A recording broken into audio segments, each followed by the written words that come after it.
Цените растат нагоре и нагоре и нагоре. Значи не стасува. Цените се скроени на време. Тоа се само финти.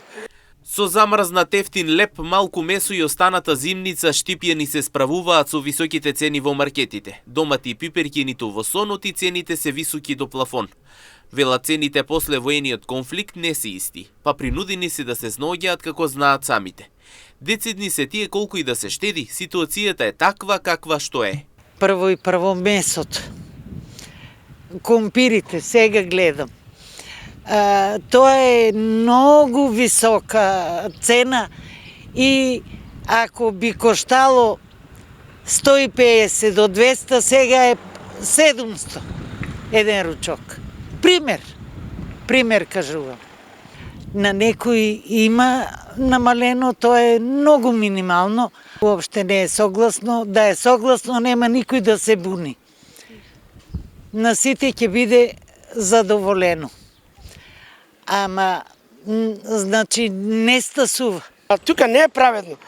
Кога се качува или сите рамно да имат пензии и плати, да се изначи тоа, или на тие што имат многу, да не се дава тие додатоци. Да. Оти никош пат у живота немој да ги стасаме. Затоа младите бегат.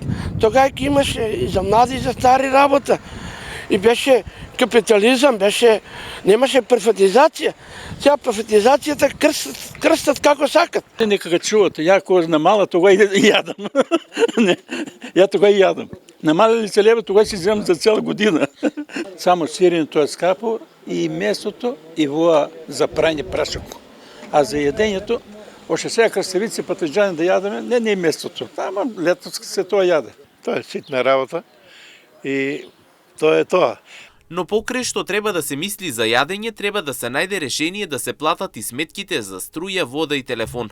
Ако на ова се додадат и останатите давачки за лекови и терапии, тогаш ситуацијата е повеќе тешка.